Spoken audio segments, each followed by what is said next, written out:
Welcome to Titan Video. Today we're visiting with head coach John Elders, who is now entering his 25th season with the Cal State Fullerton track and field team. John, thanks for joining us. My pleasure.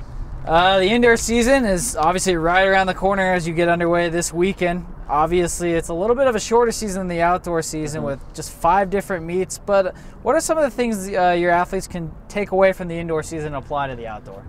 Yeah, that's a great question. Yeah, the indoor season is really kind of a fun thing for us. We kind of train through it, but it's also serves as a kind of indicator where we're at with our fitness and how things are progressing with our training. And so it's definitely, I think, a positive going into outdoor to have that feedback, from the indoor season and be able to, kind of see where they're at. So with that being said, what are kind of some of the main differences between the indoor and the outdoor? Yeah, there's quite a few differences because, first of all, the facilities vary. On outdoor, all the tracks are 400 meters, and flat, non-bank tracks. And indoors, you can run across all kinds of different tracks. In fact, we'll run on several different ones. You can run on large 300-meter flat tracks like NAU, and that's at University of Washington. And then this year we'll also compete in a meet in Fresno that's on a short, like 160-meter bank track. And then also some meets you might run across a 200-meter bank track, which is the kind of the standard indoor track. But so yeah, the facilities are different. Some of the events are different. The sprinters have different, the shorter, not a 100-meter dash, they have a 60-meter dash. Same thing with the hurdles. The field events vary a little bit with the throws. They do a weight throw and a shot put instead of, hammer, disc, shot put, and javelin. So, yeah, it's a little bit different and kind of a nice change, and it's pretty exciting too because it's in a more confined, area, and a lot of people in a confined area. So it brings a little energy to the track. So. Absolutely. You probably get some of those indoor crowds as well. Yeah, yeah. Well, you've been doing this obviously for a long time. When talking to your student athletes, what do they seem to like the indoor season in general? Do they see it as a training toward the outdoor season? What are their thoughts on it? Yeah, I think they like it. It's an opportunity, first of all, again, to kind of for them to see where they're at and to gain some confidence, from their training. It's one thing for us to tell them their training's going well, and it's another thing to actually go out and have a positive experience in a meet situation, and then so it can end up being really positive feedback for them, and the whole it is a different experience than outdoor, like I was saying, because of the being indoors in a more confined environment. It tends to be if there's a good crowd, it tends to bring a lot of energy to the track. University of Washington, there's people all around, the whole perimeter. It's actually on the inside because there's no room outside the track, so that's a little bit different. So I think it's definitely a positive experience for them. Excellent.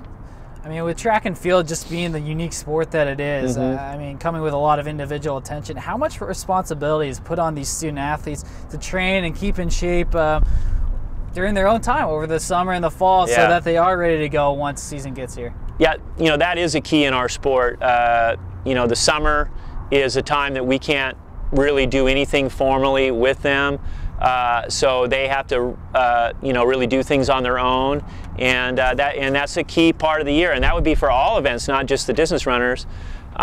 They do need to keep in good shape and prepare their bodies for what they're going to face when they come with us in the fall. And in the fall, for the non-distance runners, it's a pretty significant conditioning, period in the weight room out here on the track, just doing conditioning stuff, and it's all part of the periodization and the process that they have to go through on a yearly basis in order to be successful. And nobody's talented enough to just show up and perform at a high level. So let's go down and start breaking down the team now. Ashley Sims, she broke the school record in the 60-yard dash last year, actually at the NAU Open, which you guys will be going to this weekend. She returns this year. You've got Katie Wilson with some solid finishes from a year ago. Yeah. I mean, who are some sprinters and jumpers that you expect to lead this team this season? Well, we really have a strong trio of returning sprinters. You mentioned Katie and Ashley. In addition, Morgan Thompson, who was the freshman of the year in outdoor track last year in the Big West Conference. And so those 3 gals really form a great core in our sprint crew. And then also on the jumps, we have Jasmine Davis returning, who actually was a converted hurdler from her freshman year to a triple jumper her sophomore year. And she actually placed 6th in the Big West Conference last year in the triple jump in her very first year. So we're expecting, good things from her. We also have Breonna Thompson, who's a freshman jumper, to also jump with her, and then Kara Kalmar in the pole vault, the senior pole vaulter who is 4th outdoors in the Big West.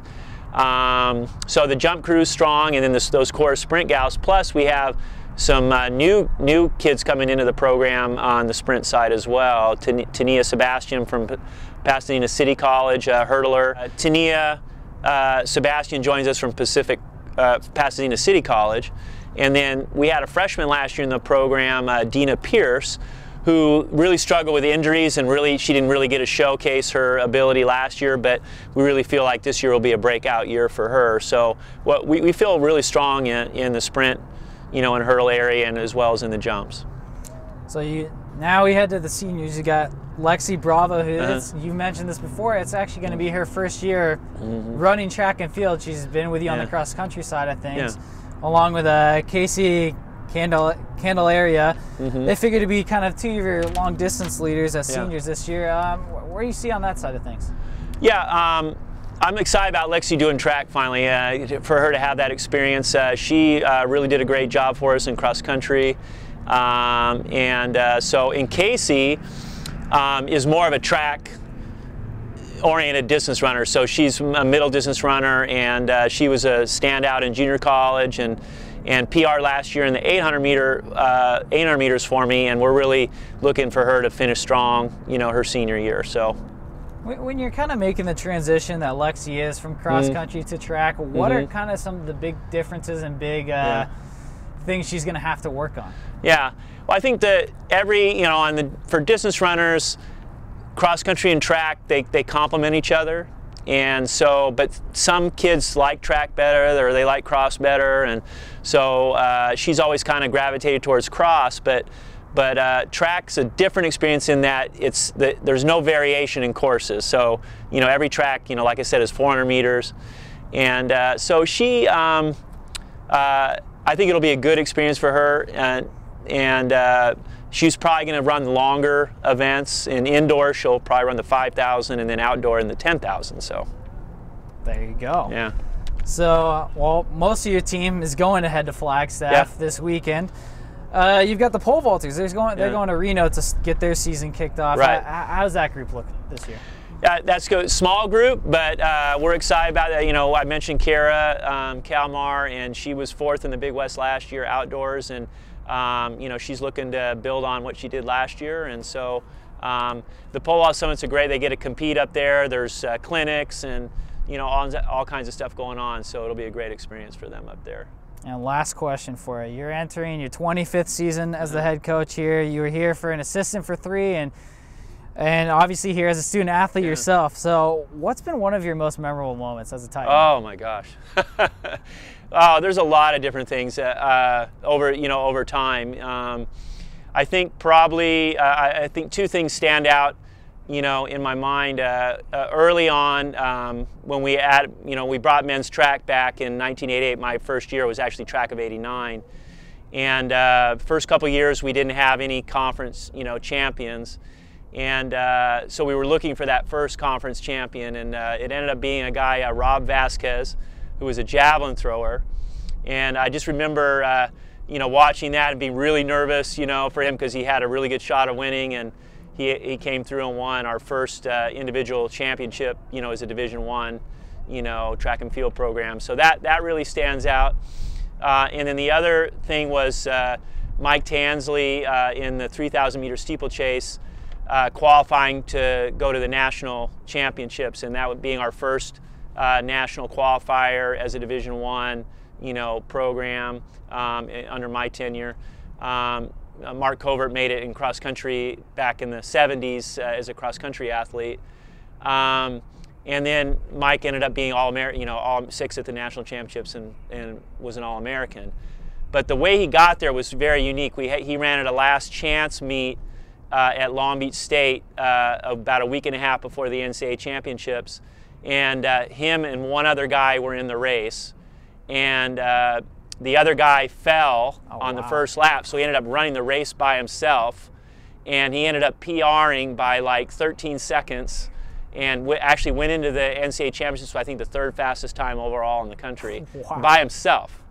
And so that was really a remarkable performance, and so that really stands out. Well, hopefully you can add some more good memories to your memory bank this season. All the best of luck to you, Coach. All right, thank you.